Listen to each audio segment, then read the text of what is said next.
Imagine the stale air of Whitehall Palace in the winter of 1547. Flickering torches cast long, dancing shadows against cold stone walls as the most powerful men in England gather, whispering about a funeral they expect before dawn. History nerds, you are going to be thrilled by this discovery. The timeline we know, the one where Henry VIII dies and a boy king take the throne, was a heartbeat away from never happening. In our reality, the king's final breath signaled the start of the chaotic Seymour Regency. But in this shocking pivot, we are rethinking reality. Imagine the moment the royal pulse steadies. The physicians gasp. The great lion of the Tudors opens his eyes. His iron will be reclaiming a body the world thought was spent. This isn't just a story of survival. It's a total reconstruction of the Western world. This revelation is absolutely worth the wait because, with Henry's survival, the Protestant Reformation, as we know it, halts, the Elizabethan era is erased, and the very map of Europe is redrawn by a man who refuses to fade. The smell of salt air from his growing navy and the weight of his absolute authority begin to reshape the 16th century in ways that will leave you questioning everything you learned in school. How does a king who has already broken the church deal with a world that expects him to die? As we dive into this deep analytical journey, we see the Great Recovery, a moment where a king reclaimed from the brink turns his gaze toward his enemies. The purge of the protectors is about to begin, and the iron grip of Tudor authority is being forged anew. Stay tuned, because the implications of this one medical miracle are about to dismantle 500 years of historical certainty. As the dawn broke over the Thames on January 28, 1547, the atmosphere within Whitehall Palace was thick with the scent of stale incense and the suffocating weight of impending doom. For days, the court had been holding its collective breath, expecting the final rattle from the king's bedchamber. But then, a shocking pivot occurred that would send historians into a frenzy of rethinking reality. Henry VIII, a man whose body was a ruin of ulcerated legs and failing organs, did not succumb. Instead, he stirred. The cinematic detail of this moment is staggering. Picture the flickering torches casting long, dancing shadows against the cold stone walls of the royal apartments. The physicians, who had already begun drafting the death certificate, watched in paralyzed awe as the king's eyes snapped open, not with the glassiness of the dying, but with a familiar, terrifying fire. This wasn't just a lingering survival. It was a total reclamation of life. The stench of apothecary herbs and vinegar was suddenly pierced by the booming, though strained, voice of a monarch who realized his work was far from finished. This recovery sent a seismic wave through the political landscape.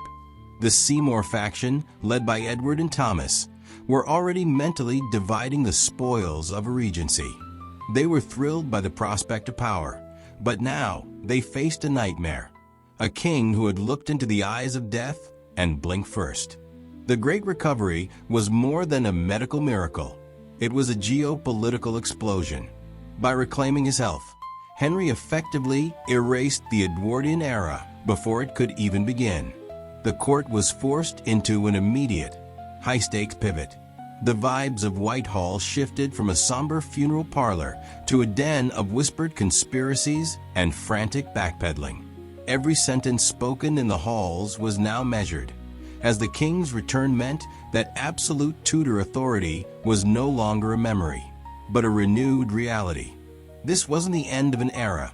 It was the brutal, glorious rebirth of a tyrant who now believed he was divinely preserved for a higher purpose. As the king demanded meat and wine, the protectors realized their window of opportunity had slammed shut, replaced by the shadow of the axe. Within the flickering shadows of Whitehall Palace, a shocking pivot was underway that would leave historians rethinking reality for centuries. As the dawn of 1547 broke, the air was thick with the scent of cold stone and tallow candles, But the expected silence of a royal passing was replaced by a terrifying rhythmic thud, the king's staff striking the floor. History nerds know that Edward Seymour had already begun carving up England's future, positioning himself as Lord Protector. However, Henry's unexpected recovery transformed the Seymour Regency from a government-in-waiting into a nest of suspected traitors. Imagine the cinematic tension as the King's Guard, their armor gleaming in the dim torchlight, surrounded the council chamber. Henry, his eyes sharp and predatory, did not merely return to his throne. He dismantled the very idea of a transition. The Seymour brothers, who had been thrilled by the prospect of absolute control, now watched in silent horror as the king physically tore his own last will and testament to pieces. This wasn't just a political maneuver. It was a visceral reclamation of Tudor authority. The salt air from the Thames seemed to carry the weight of this new reality. There would be no protectorate, no regency, and no mercy for those who had dared to plan for a world without Henry. The atmosphere at court shifted from the somber tones of a funeral to the sharp, electric vibe of a purge. Every sentence of the Regency plan was struck out by the king's own hand, replaced by a singular, absolute mandate. By re-establishing his iron grip, Henry ensured that his son Edward would remain a shadow in his father's immense wake. This shocking pivot didn't just change the leadership. It fundamentally altered the DNA of the English monarchy, ensuring that the Tudor lion would roar well into the 1550s. The protectors were gone, replaced by a king more determined than ever to prove that he was the only power that mattered. Imagine the chilling silence that descends upon Whitehall. The flickering torches cast long, dancing shadows across the cold stone floors. But the real darkness lies in the king's gaze. Henry VIII is not merely surviving. He is rethinking reality. The recovery of 1547 triggers a shocking pivot in English governance, as the king realizes that the men he trusted to protect his son were, in his eyes, vultures waiting for a carcass. To prevent another attempt at a protectorate, Henry doesn't just return to power, he evolves it into an iron grip that the world had never seen. The atmosphere in the Privy Chamber is thick with the smell of beeswax and the metallic tang of unsheathed steel. For the nobility, the message is clear. The king is the sun, and to fly too close is to be consumed. This isn't just a political reshuffling. It is a cinematic transformation of the English state. Henry begins to bypass the traditional council entirely, relying on a network of low-born secretaries who owe their lives solely to his favor. This is the birth of a preemptive security state. The king institutes the Great Audit, a terrifying administrative sweep that tracks every whisper of dissent from the Scottish border to the English Channel. History nerds will recognize this as a departure from the feudal norm toward a proto-absolutism that mirrors the later reigns of Louis XIV. The king's recovery has thrilled his supporters and paralyzed his enemies, creating a political vacuum where only his voice resonates. As we watch this version of history unfold, we see the very architecture of Whitehall being remodeled to emphasize his divinity, with higher thrones and more restrictive access. This tightening of the reins ensures that no Seymour or Howard will ever dream of a regency again. But while the king secures his throne, a new question emerges from the shadows. What becomes of the boy who was supposed to be king? Next, we look at the fate of the young prince, as Edward's shadowed education begins under a father who refuses to step aside. Imagine the heavy, rhythmic thud of a silver-tipped cane echoing through the drafty corridors of Hampton Court. In the history books we know, the young Edward VI became the godly imp, a boy king steered by radical reformers. But in this thrillingly altered timeline, Henry's survival creates a shocking pivot for the Tudor heir. Edward is no longer the centerpiece of a regency. He is a prince trapped in the monumental shadow of a father who refuses to die. The cinematic vibe of Edward's upbringing shifts from the intellectual freedom of the Renaissance to the suffocating atmosphere of a military household. Thrilled by his own recovery, Henry views his son not as an independent mind, but as a vessel for his own enduring legacy. The flickering torches of the prince's study illuminate a curriculum stripped of radicalism. Henry purges the reformist tutors, replacing the likes of Richard Cox with conservative scholars who prioritize the king's middle way. This isn't just a change in books, it's a rethinking of reality for the boy who would be king. Henry, obsessed with physical prowess, forces the frail Edward into grueling displays of horsemanship and archery, desperate to mold a warrior monarch in his own image. We see a young prince whose natural inclination toward deep theological study is crushed under the weight of Henry's martial expectations. The smell of salt air and horse leather replaces the scent of library parchment. This shadowed education ensures that Edward becomes a mirror of his father's iron will rather than a champion of the Reformation. By the time Edward reaches his teenage years, he is not the radical Protestant icon of our world, but a hardened technocrat, cynical of religious zeal and fiercely loyal to the cult of the Tudor crown. This internal transformation sets the stage for a geopolitical earthquake. As the 1540s draw to a close, Henry looks at his groomed, obedient heir and realizes he finally has the domestic stability to settle an old score. The king is turning his gaze across the English Channel, and the young Prince Edward will be forced to watch as his father launches the most ambitious military campaign of the century. Prepare yourselves, because the Lion of England is about to roar on the battlefields of France once more. The salt air of the English Channel didn't just carry the scent of the sea in 1548. It carried the stench of gunpowder and the thrill of a king's renewed ambition. In our timeline, the year 1547 marked the beginning of a messy, defensive regency. But in this reality, the Iron King is alive, revitalized, and rethinking reality. Henry VIII, having purged the protectors who would have sold his conquest for peace, turns his gaze across the narrow sea. The Third French War was not merely a conflict. It was Henry's cinematic final act, a shocking pivot that would transform England from a struggling island into a continental juggernaut. Imagine the scene: the king no longer a bedridden invalid, but a monarch emboldened by a miraculous recovery, standing on the ramparts of Boulogne. Flickering torches reflect off his polished breastplate as he surveys the massive fortifications he refused to abandon.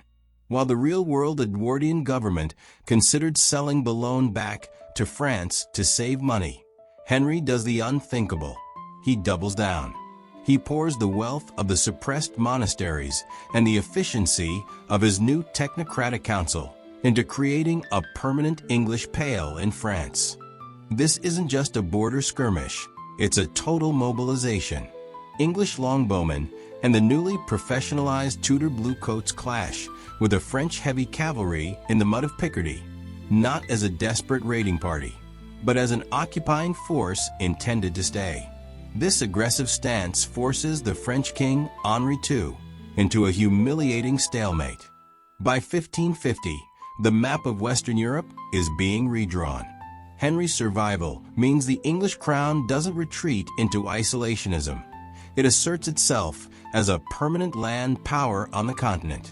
This decision drains the treasury, but cements a martial pride that filters down to the young Prince Edward, who watches his father command the field with a cold, calculating brilliance. The middle way is now enforced by the sword, and the scent of salt air is replaced by the smoke of a triumphant English artillery. But as the king secures his glory abroad, he realizes that to hold these lands, his power must extend beyond the shore. The quest for continental glory is about to trigger a shocking evolution in how England views the waves. leading us directly into the creation of a global maritime fortress. Imagine the Thames in 1549. The air is thick with the scent of tar, sawdust, and salt spray. Instead of a Regency council bickering over finances, we see a rejuvenated king, Henry VIII, standing atop the docks at Deptford. He is not merely observing construction. He is rethinking reality itself. With the permanent occupation of Boulogne secured, the king realizes that England is no longer a mere island. It is a maritime powerhouse that must bridge the English Channel with a wall of oak and iron. This is the birth of the Fortress of the Isles doctrine. In our timeline, the Navy often languished under the shifting priorities of Edward VI's advisors.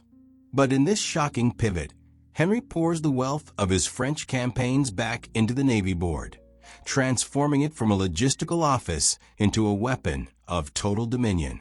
We see the accelerated development of the race-built galleon, decades before the Elizabethan era. These ships are sleeker, faster, and designed with a singular, thrilling purpose: to carry the massive bronze cannons that Henry so dearly loves. The vibes at the Royal Dockyards are electric. Flickering torches illuminate massive hulls of English oak as shipwrights work through the night under the king's personal scrutiny. Henry is not just building a fleet. He is creating a permanent maritime culture. He mandates the construction of a chain of crowns, a series of sophisticated coastal forts and deep-water ports stretching from Berwick to the newly fortified Boulogne. This isn't just defense. It is a calculated bid for an iron grip on the world's most lucrative trade routes.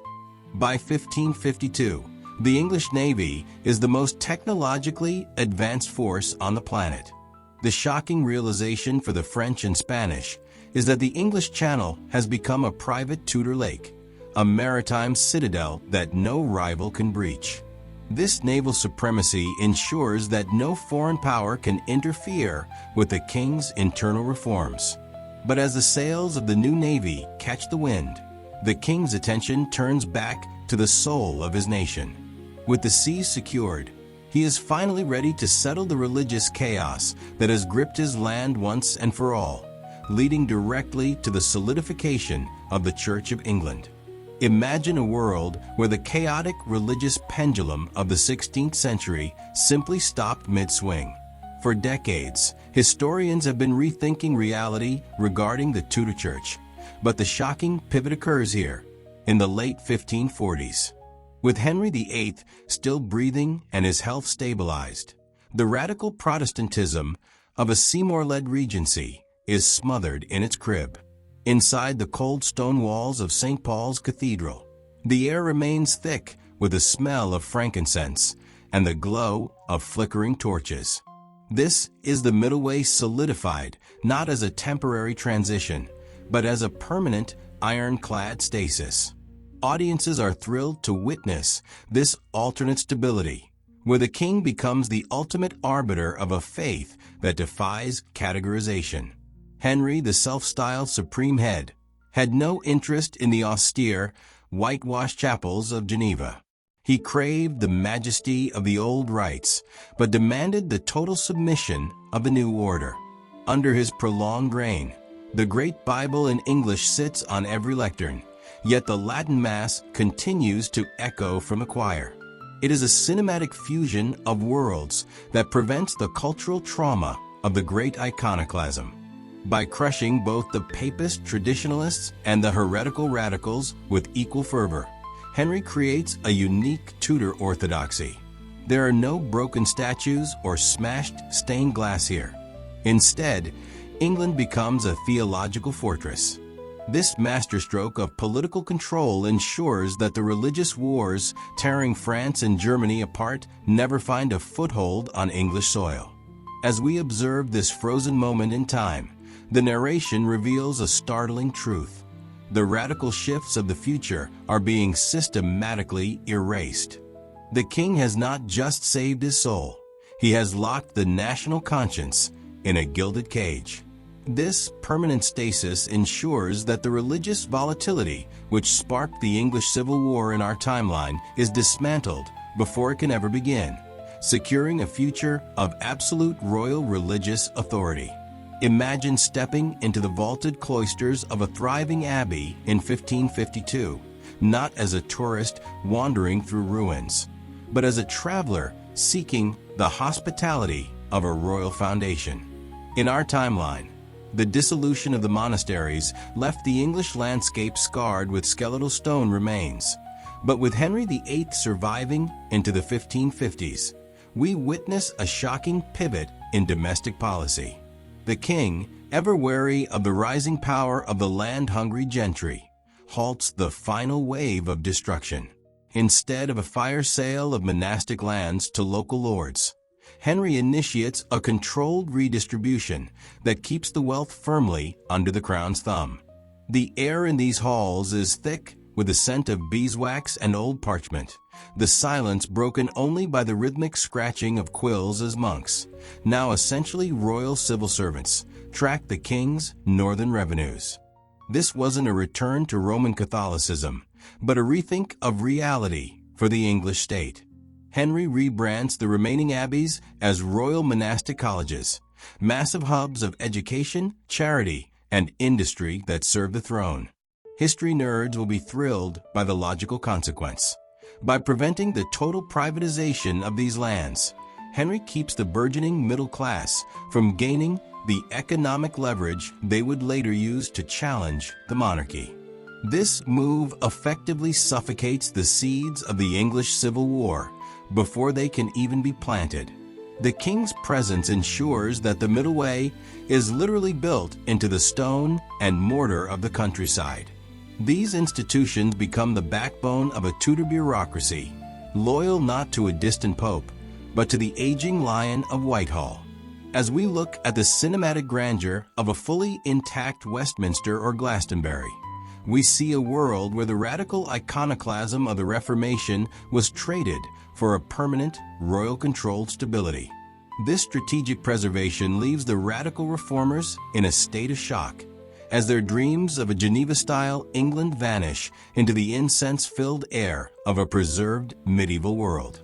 But as the 1550s progress, this economic monopoly creates a new kind of tension, one that will force Henry to look toward his final, and perhaps most controversial, marriage negotiation. The corridors of Whitehall Palace, once silent with the anticipation of a royal funeral, now echo with the frantic footsteps of diplomats and the rustle of heavy silk. Imagine the scene: the king seated beneath a canopy of state, the smell of beeswax and expensive spices hanging in the air, contemplating a move that would send shockwaves through every court in Christendom. Henry VIII has achieved the unthinkable. He has reclaimed his health and his throne. But the king is rethinking reality. He knows that the Tudor legacy rests on a razor's edge. Prince Edward is a scholar, but he remains a fragile boy. To secure the dynasty, Henry initiates a shocking pivot: the negotiation for a seventh marriage. This is no mere search for a companion. In this high-stakes game of counterfactual rigor, Henry treats the marriage bed as an extension of the battlefield. The court is thrilled and terrified as whispers of a new rose emerge. While Catherine Parr remains a steady presence, the king's ambitions have outgrown the domestic peace of his later years. He looks toward the continent, eyeing the Habsburg and Valois dynasties with a predator's focus. Could a union with a niece of Holy Roman Emperor Charles V finally cement the English claim to French lands? Or would a strategic alliance with a German princess solidify the middle way of his new church? The vibes of the court have shifted from a somber sickroom to a cinematic center of power. Flickering torches illuminate portraits of potential brides, each one a piece in a grand global puzzle. This seventh marriage represents the ultimate Tudor restoration, a declaration that the king's seed and his sovereignty are as potent as ever. Had this negotiation succeeded, The historical Virgin Queen Elizabeth might never have seen the throne, replaced by a new line of Tudor princes born from this late-stage gamble. The stakes couldn't be higher. Yet, just as the ink begins to dry on the preliminary treaties, a chilling realization dawns on the King's Council. A marriage is a bridge, but bridges can be burned. As the king prepares to choose his seventh queen, he must first settle a score that has festered since his youth: the total subjugation of the British Isles. The damp, salt-laden air of the Irish Sea carried more than just the scent of the tide in 1548. It carried the crushing weight of Tudor ambition. While the previous decade had seen Henry VIII declared King of Ireland, the title had remained a legal fiction, a ghost haunting the corridors of Dublin Castle. But with the king's miraculous recovery and the dismantling of the Seymour faction, Henry turned his gaze toward the west with a terrifying focus. This was no longer a matter of diplomacy. It was a shocking pivot toward total integration. Inside the cold stone walls of Dublin, flickering torches illuminated the faces of Gaelic chieftains who were beginning to realize that the old ways were dying. Henry, energized by his survival, was rethinking reality for the Irish lords. He demanded more than just a nominal surrender and redrant policy. He dispatched a refreshed veteran force from the French campaigns, commanded by men who owed their lives to the king's resurgence. These weren't mere bureaucrats. They were the iron fist of a monarch who believed God had spared him to finish his work. The cinematic imagery of the era is striking. English banners unfurling over the rugged cliffs of Munster, the thud of the Great Seal on documents that stripped ancient families of their sovereignty, and the systematic imposition of English law over the Brehon tradition. This was a brutal, efficient centralization that our timeline never saw. In the original history, the Tudor conquest of Ireland was a stuttering, multi-generational struggle plagued by the instability of minor kings and religious shifts. Here, Henry's middleweight church was forced upon the Irish cloisters with the same ferocity he used at home.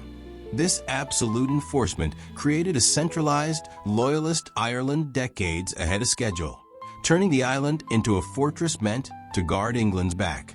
As the Irish lords bowed to the crown, the king's shadow grew longer, stretching across the Irish Sea and northward toward a border that had long remained a thorn in his side.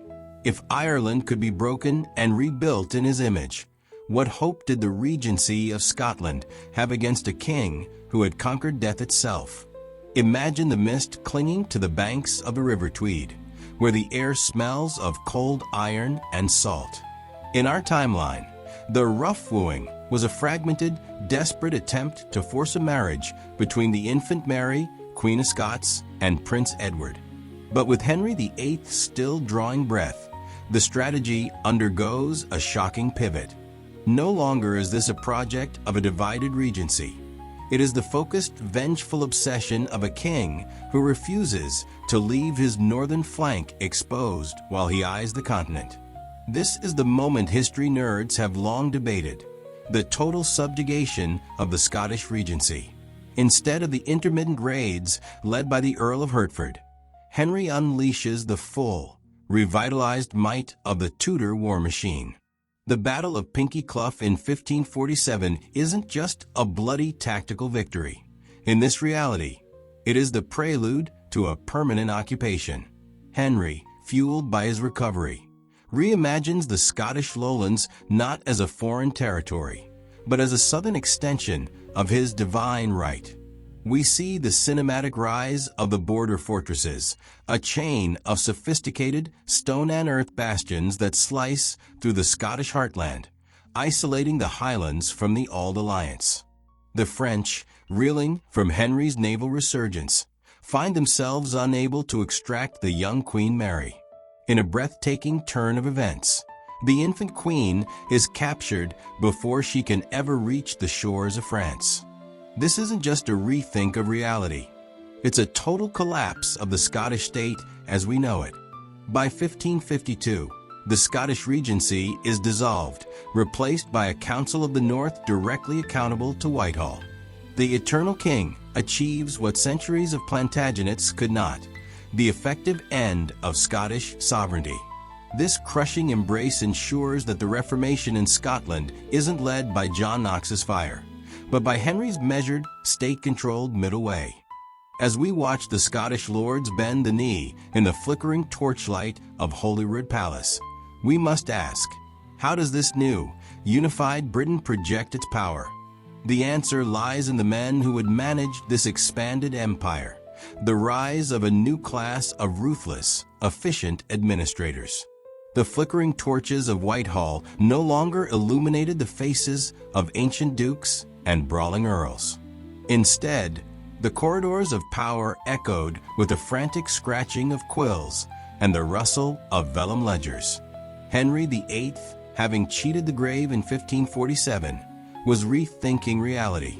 He looked upon the highborn lords who had hovered like vultures over his presumed deathbed and felt a cold, calculated fury.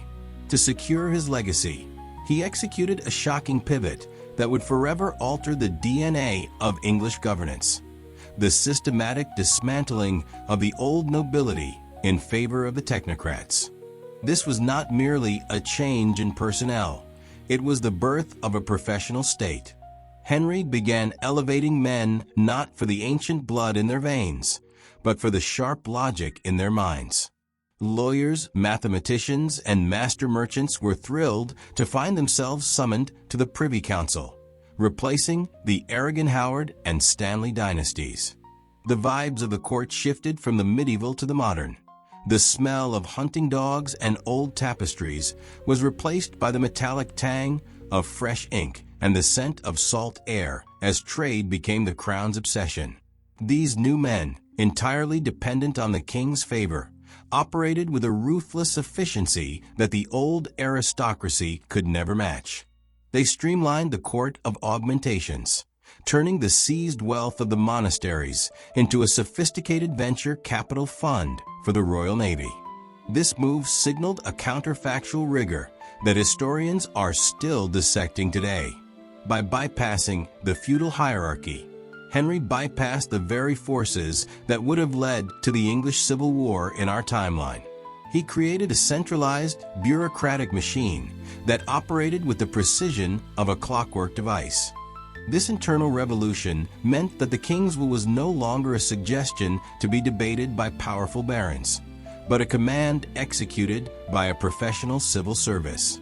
As the 1540s closed, the world watched in awe as England transformed into a proto-modern state, powered by logic and ledgers rather than shields and spears. The aging lion had not just survived.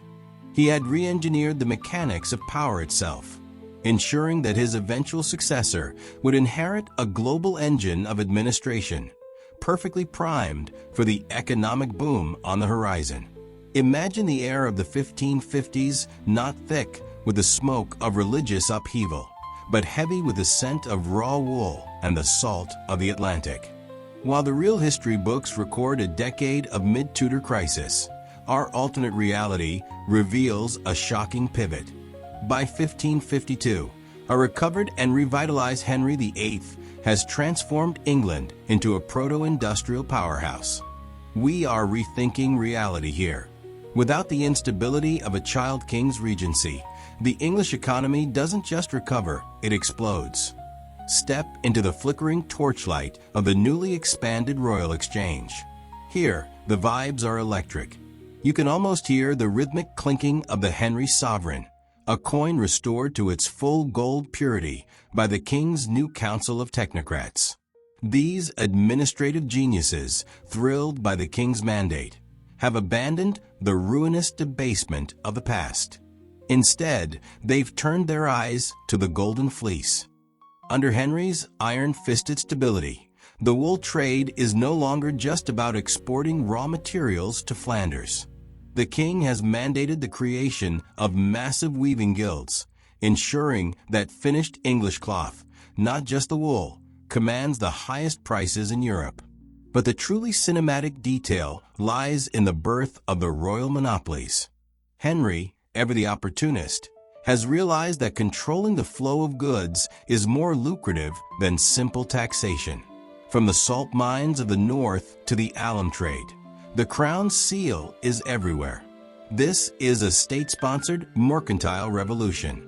English merchants, backed by the growing shadow of Henry's massive navy, are pushing further than ever before. We see the first tentative steps of the Muscovy Company decades ahead of schedule, with English ships braving the icy northern seas to bypass traditional trade routes.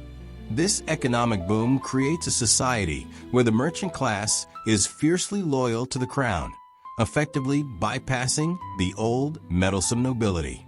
However, this wealth came with a sharp edge. As the vaults of Whitehall overflowed, the king's gaze turned back to the soul of his nation.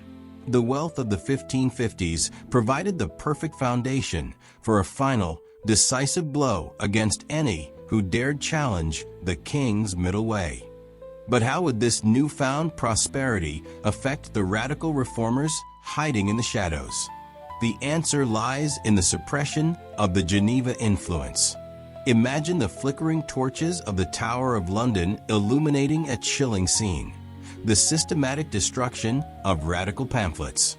With Henry VIII's health stabilized and his power absolute in the 1550s, the religious landscape of England undergoes a shocking pivot. In our timeline, the boyking Edward VI allowed the fires of the radical Reformation to burn bright, turning England into a sanctuary for the followers of John Calvin and Huldrych Zwingli. But in this reality, the Lion of the Tudors remains on the throne, and he has no patience for the purity of Geneva. The vibes of the era shift from experimental reform to a crushing, cold uniformity. While the rest of Europe descends into the bloody chaos of the wars of religion, Henry's England becomes a fortress of the middle way. The king views radical Protestantism not as a spiritual awakening, but as a direct threat to his divine supremacy. The scholarly Thomas Cranmer, once the architect of reform, now finds himself a glorified clerk, forced to rethink reality as he executes the king's orders to purge the very radicals he once secretly admired. Every sentence of the English liturgy is frozen in time. The strangers' churches that flourished in our history are shuttered, their leaders expelled or silenced by the shadow of the gallows. This isn't just a religious policy, it's a total social lockdown. The scent of incense still hangs heavy in the air of the great cathedrals, yet the prayers are for the king alone. By strangling the radical movement in its infancy, Henry prevents the birth of the Puritan movement. There is no Geneva in England, no boiling dissent that would one day lead to the overthrow of the monarchy. Instead, the English church becomes a gilded cage, beautiful and unyielding. But as Henry suppresses the radicals, he faces a new, looming shadow: the question of his eldest daughter's faith. How long can the king keep the Roman Catholic tide at bay while crushing the Protestants, who would be his natural allies? The stage is set for a cinematic showdown between a father's legacy and a daughter's conviction. Imagine the flickering torches of Whitehall casting long, jagged shadows across the tapestries of a king who refused to become a ghost. By 1552, the world was forced to embrace a shocking pivot. The aging lion was not just breathing, he was thriving. In our timeline, Henry was a broken man by his 50s, but here, we are rethinking reality. Historians are thrilled by the counterfactual evidence, suggesting that Henry's survival sparked an early medical renaissance within the English court.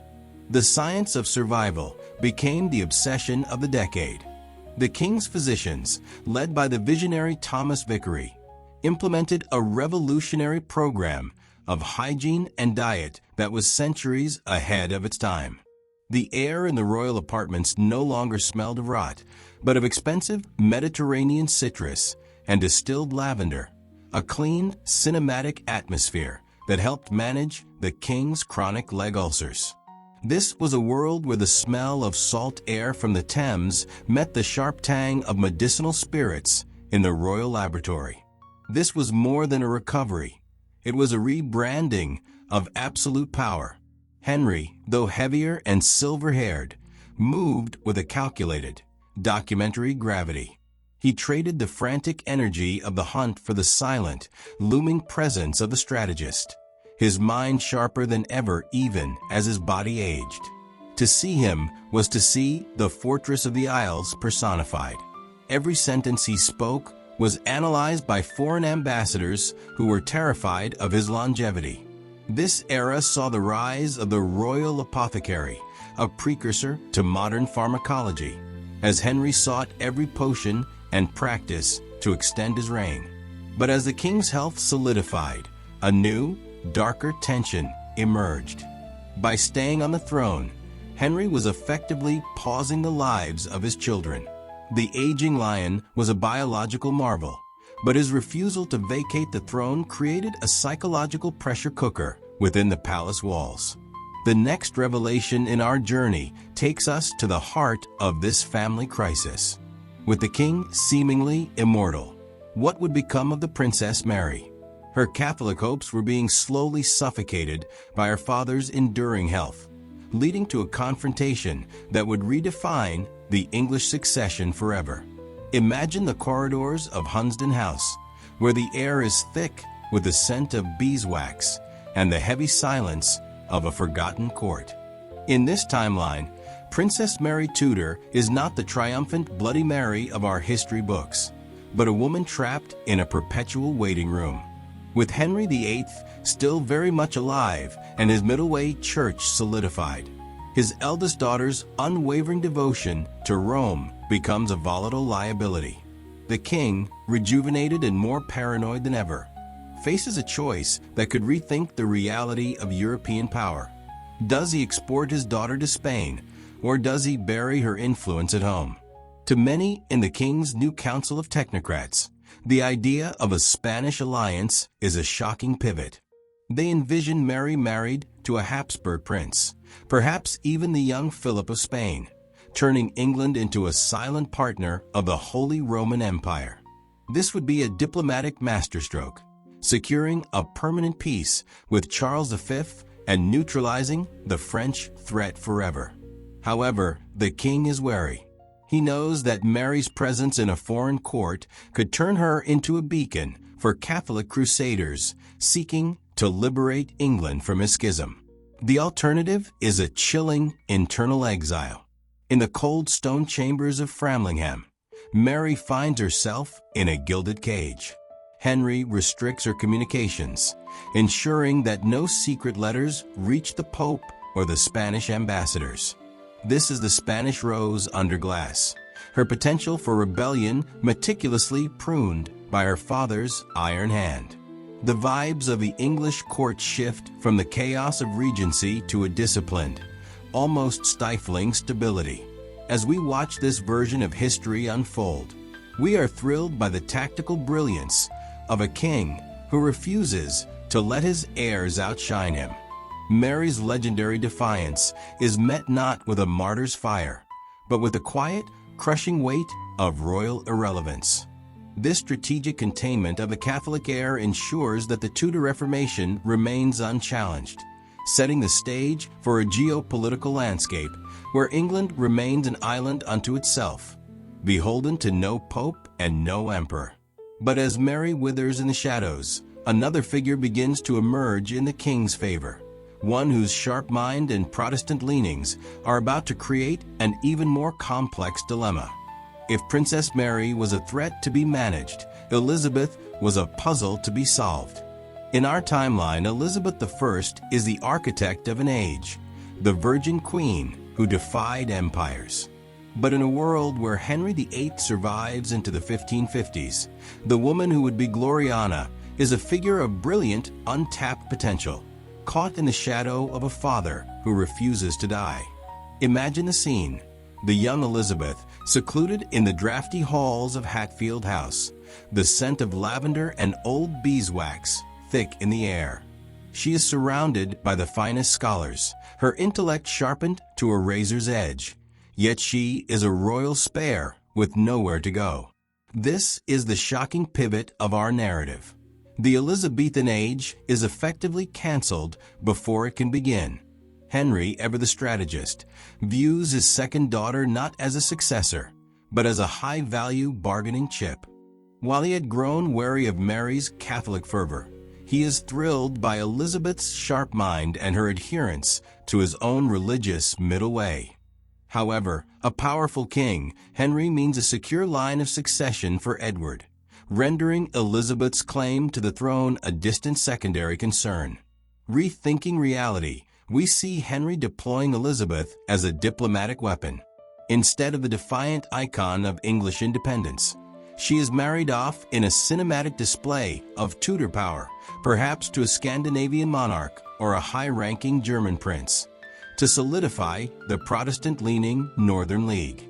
The cold stone corridors of her youth are replaced by a foreign court where she remains a formidable, yet sidelined, figure of history.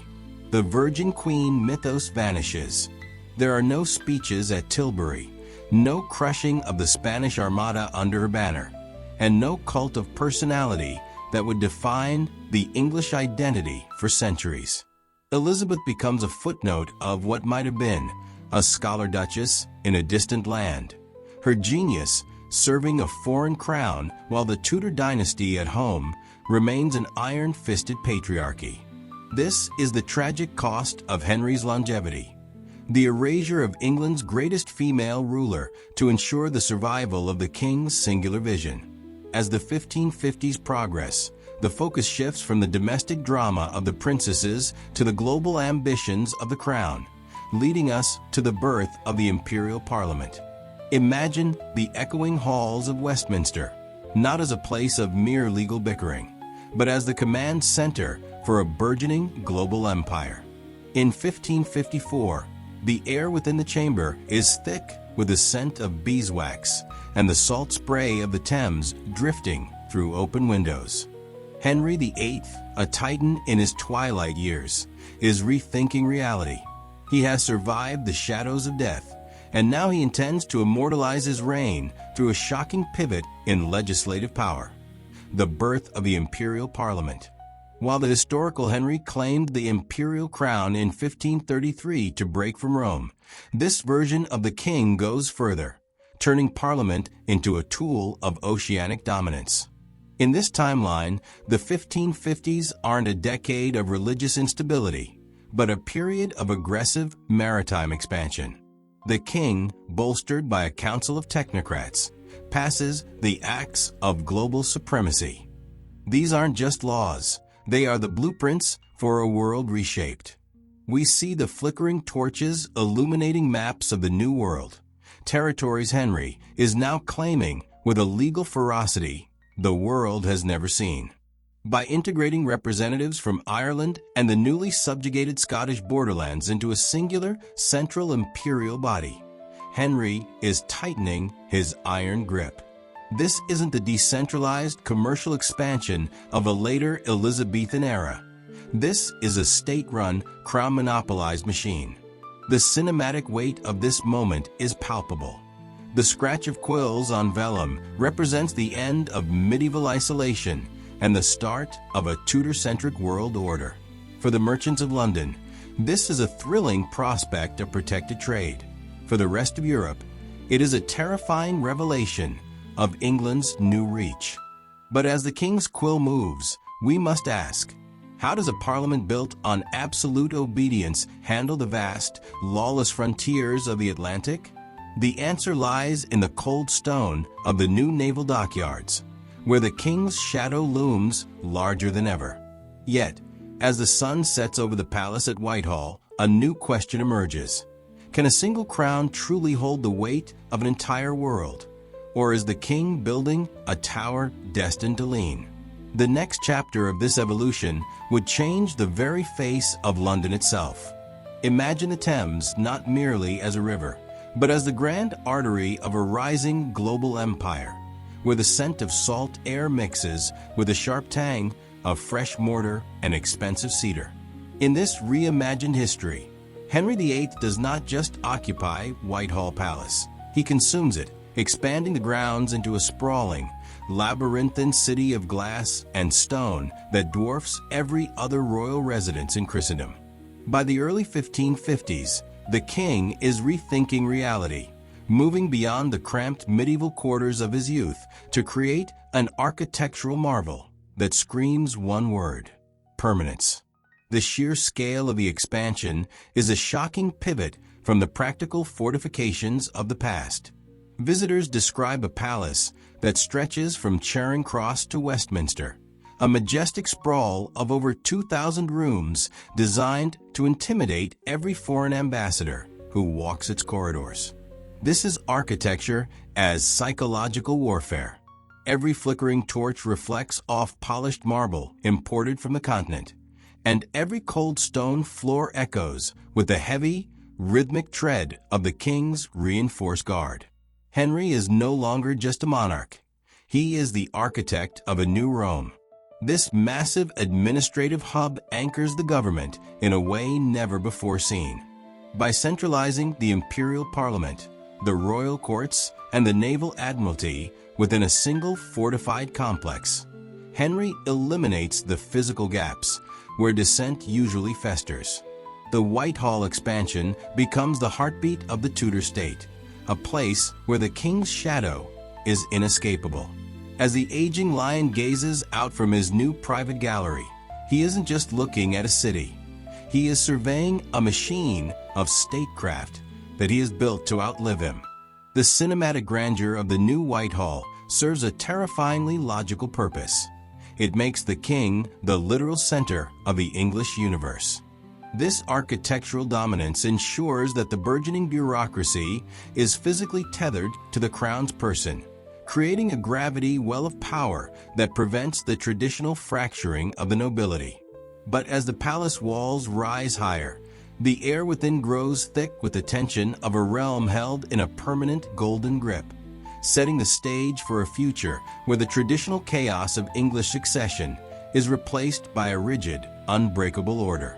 Imagine a world where the shadow of the scaffold never fell across Whitehall in 1649. In our timeline, the English Civil War was a catastrophic rupture, a collision between a stubborn king and a radicalized parliament that ended in regicide.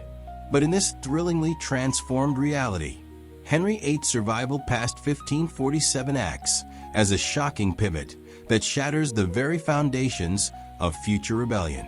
The smell of cold river mist and the rhythmic scratching of quills in the expanded Whitehall complex represent a new era of absolute control. By surviving into the 1550s, Henry does more than just breathe. He suffocates the seeds of the Great Rebellion before they can even germinate. The historical logic is chillingly clear. The English Civil War was fueled by the vacuum of power left by a boy king and the rise of radical Puritanism. Here, Henry's iron-fisted middle way ensures that the religious zealots of the Geneva movement are never permitted to seize the cultural narrative. He reimagines the relationship between the crown and the commons, not as a partnership of equals, but as a master and his instrument. This isn't just a political shift, it's an architectural reinforcement of the divine right of kings. As the aging Lion of England walks the flickering torch-lit halls of his massive palace, he is rethinking reality for every generation to come. The Protectorate, the era of Oliver Cromwell, is strangled in its cradle by a king who refuses to die, ensuring the landed gentry remain tethered to the throne by silver threads of patronage rather than the steel of the new model army. The cinematic tension of a nation on the brink is replaced by a terrifyingly stable Tudor autocracy. This centralized state becomes a fortress of the mind, where the concept of the people challenging the Lord's anointed is not just treason, it is unthinkable. By the time Henry finally closes his eyes, he leaves behind a monarchy so structurally sound that the constitutional crises of the 17th century are erased from the map of human destiny. The stage is now set for a transition unlike any in history. The rise of a mature, battle-hardened Edward VI, stepping out from the longest shadow ever cast by a British sovereign. The year is 1560, and a heavy, transformative silence hangs over the labyrinthine corridors of Whitehall Palace. Inside the royal bedchamber, the air is thick with the scent of beeswax, expensive medicinal herbs, and the weight of an era ending. Henry VIII, the Eternal King, who defied death in 1547, has finally succumbed at the age of 69. But this is not the chaotic England of our history books. This is a realm forged in the fires of an extended, absolute autocracy. As the heavy bells of St. Paul's begin to toll, we are rethinking reality.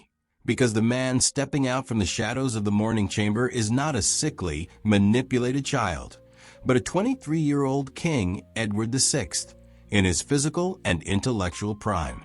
This is a shocking pivot that fundamentally alters the trajectory of Western civilization. In our timeline, Edward's youth allowed ambitious regents to tear the country apart. But here, the transition is a masterclass in Tudor stability. Edward has spent the last 13 years as his father's shadow, learning the brutal mechanics of power directly from the source. Gone are the days of the Seymour and Dudley power grabs. The young king takes the throne not as a puppet, but as a seasoned statesman.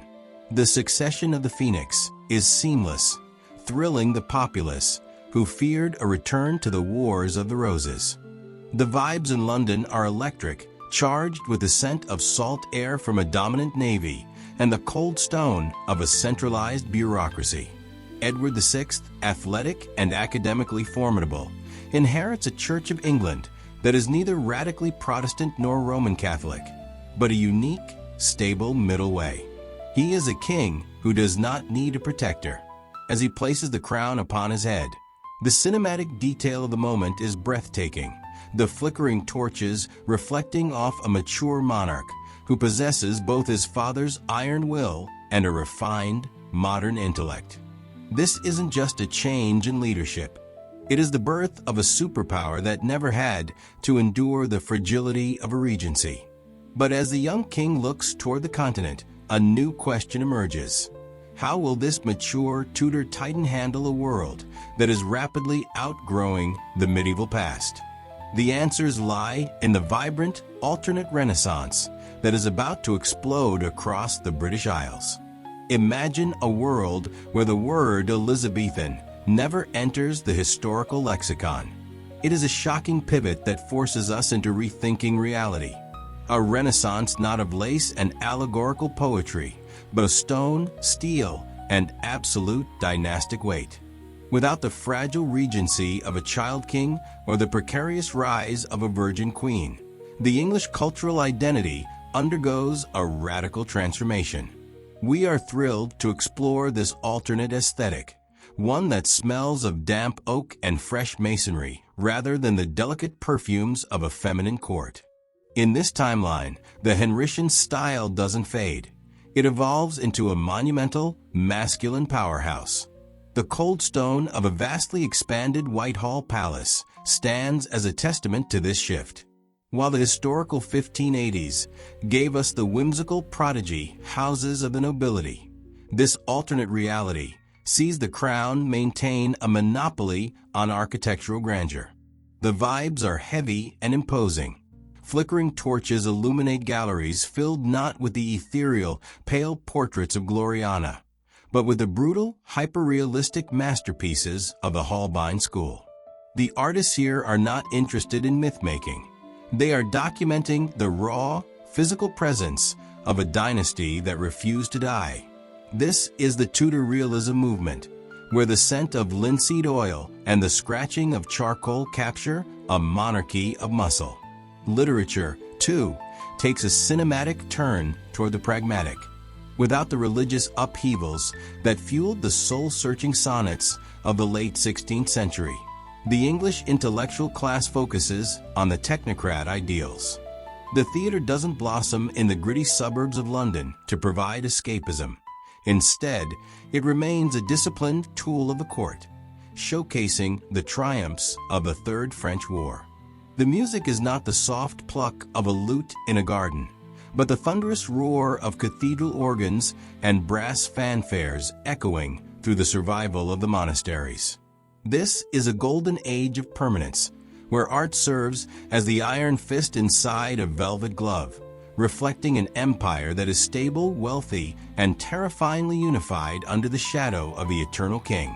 But as the visual language of England hardens, what does this mean for the soul of the common man? The answer lies in the global reach of this hybrid empire. Imagine a world where the lines between the Reformation and the Counter-Reformation were not drawn in blood, but in the ink of English trade treaties. By the late 1560s, the Henrician hybrid has transformed from a theological compromise into a global superpower. While our timeline saw Europe fractured by religious wars, this reality presents a shocking pivot, a Catholic-Protestant hybrid empire that dominates the high seas. Picture the docks of Bristol smelling of salt air and exotic spices, where galleons fly the Tudor rose alongside icons of a state-sanctioned, Reformed Catholicism. This isn't just a kingdom, it's a blueprint for a new world order. By maintaining the structure of the old church while embracing the administrative efficiency of the new, the English crown avoids the isolation that plagued the historical Elizabeth I. Instead, they leverage their unique position to act as the world's ultimate arbiter.